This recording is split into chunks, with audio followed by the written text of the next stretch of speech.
preview.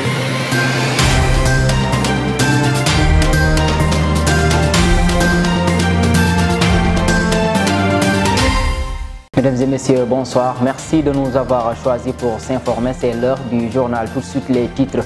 Au sommaire de cette édition, de nouveaux affrontements dans le champ politique sénégalais. Des affrontements entre la coalition Benno Bokk Yakaar et celle de Yewwi Askan Wi ont fait 5 blessés lundi à Kaolack. Et puis le rapport 2021 de la direction de la statistique du travail et des études du ministère du Travail est sorti et fait état de la fermeture de 216 établissements et 1146 pertes d'emploi. Et puis la chaleur se ressent de plus en plus à Dakar ces derniers jours.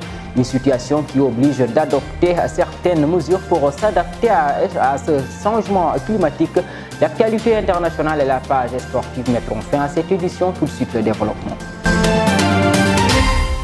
Merci de nous avoir choisis pour s'informer. Pour démarrer, des affrontements ont éclaté lundi à Medina Baye entre des militants de Benno Bokk Yakaar et celle de Yewwi Askan Wi.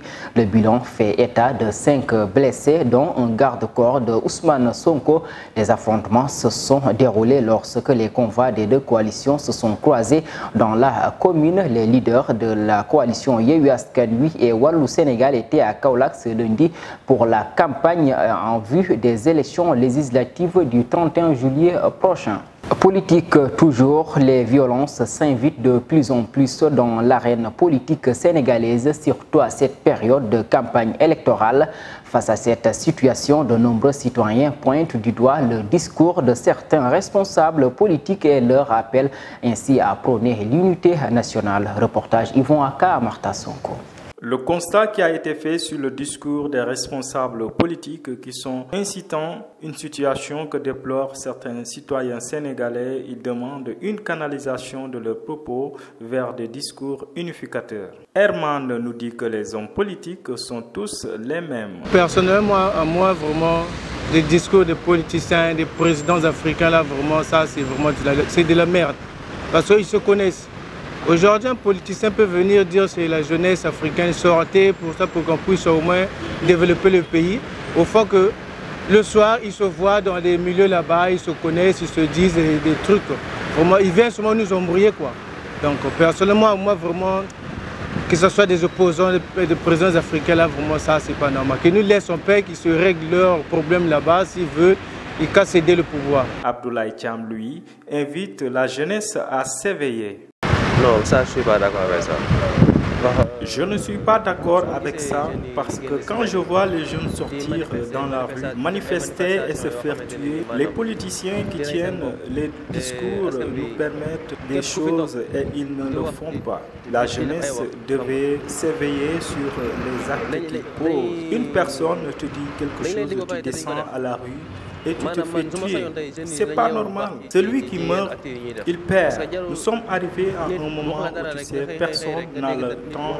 Les politiciens ne méritent pas d'être écoutés.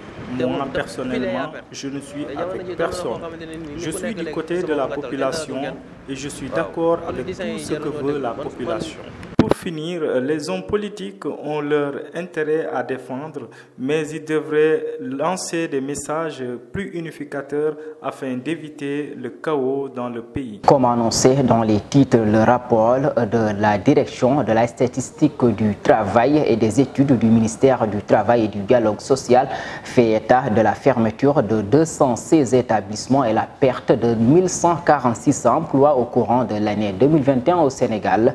Plus d'éclaircissements avec Ousmane Niang. Le rapport de la Direction des statistiques du travail et des études du ministère du Travail et du Dialogue social fait état de la fermeture de 206 établissements et la perte de 1146 emplois au courant de l'année 2021 au Sénégal. Les fermetures d'établissements sont plus notées dans les branches commerce de gros et de détail, réparation de véhicules automobiles et de motocycles, construction et activités de fabrication, précise le document. Des chiffres chiffres alarmants dans le secteur du travail au Sénégal, mais certainement les effets de la Covid-19 sont passés par là. Un triste record qui prouve les difficultés à trouver des solutions à la problématique des entreprises en difficulté. Le journal Le Soleil précise qu'entre déclaration d'ouverture d'établissements, cessation d'activité, contrat de travail, enregistré à d'établissements contrôlés, conflits et accidents de travail, le rapport relève l'état de l'activité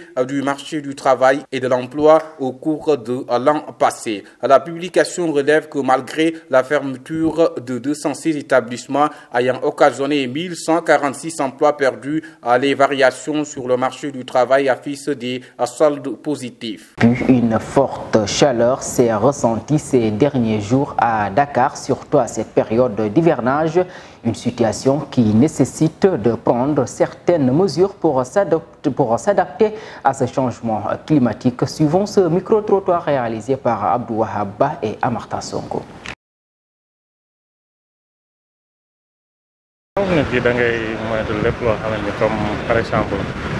Je pense qu'il faut prendre ces précautions parce que cette chaleur comporte des risques. Donc il faut boire beaucoup d'eau et porter les habits en coton parce que la période dans laquelle nous sommes c'est extrêmement difficile. Il faut aussi éviter de se promener pendant les heures les plus chaudes.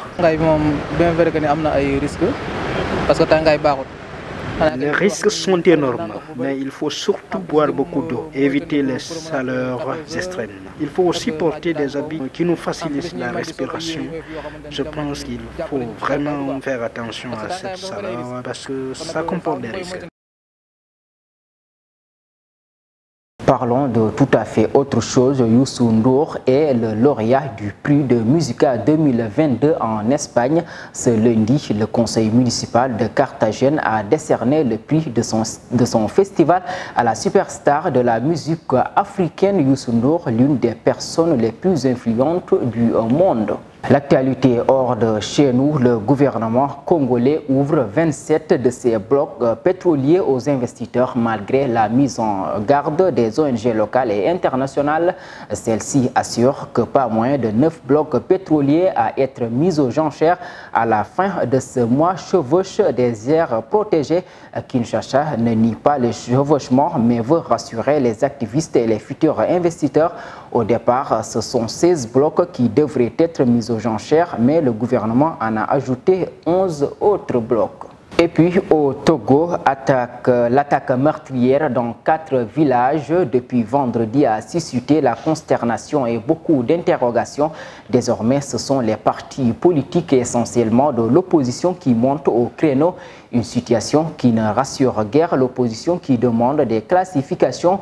Brigitte Johnson estime qu'il est grand temps que les autorités prennent des mesures pour venir à bout de cette menace, mais il faut une enquête indépendante sur les événements de ces derniers jours. En Équateur, 13 détenus ont perdu la vie lors d'une rixe dans une prison qui a également fait 2 blessés selon l'organisme public chargé des prisons, le SNI. Pour rappel, 44 prisonniers avaient déjà péri en mai dernier lors des affrontements entre bandes rivales. Place à l'actualité sportive, l'Association nationale de la presse sportive du Sénégal, ANPS, a tenu une conférence de presse ce lundi à la Maison de la Presse pour se prononcer sur les accréditations de la Coupe du Monde Qatar 2022. Cette année, la FIFA a octroyé 48 cotes au Sénégal contre 35 en 2018 en Russie.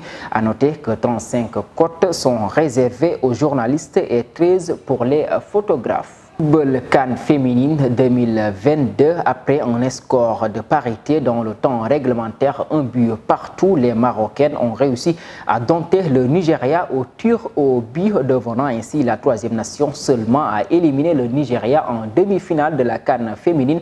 Le Maroc affrontera donc l'Afrique du Sud en finale ce samedi prochain.